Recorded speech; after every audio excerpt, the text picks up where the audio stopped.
নমস্কার, মুকুলিকাস ডেলি লাইফে আপনাদের স্বাগতম।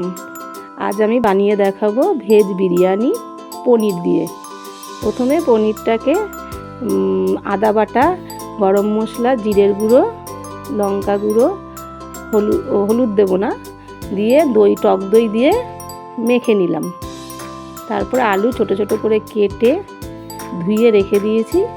ঘি, জাফরান মেশানো দুধ দিয়ে তারপরে হলুদ দিলাম, জিরের গুঁড়ো, লঙ্কার গুঁড়ো দিয়ে ভালো করে, গরম মশলা দিয়ে, চিনি, নুন দিয়ে ভালো করে মেখে তারপরে ওটাকে আস্তে আস্তে সাইডে রেখে দিলাম।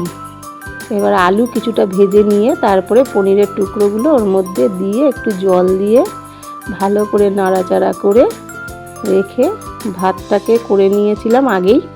তারপরে লেয়ারিং করে করে সাজিয়ে স্টিমে বসিয়ে দিলাম।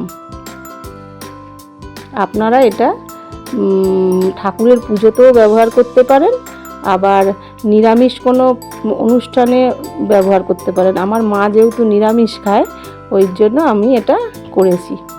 আর জাফরান পরে সবার লাস্টে জাফরান মেশানো দুধ আর ঘি দিয়ে স্টিমে ভালো করে লেয়ারিং করে স্টিমে বসিয়ে দিতে হবে।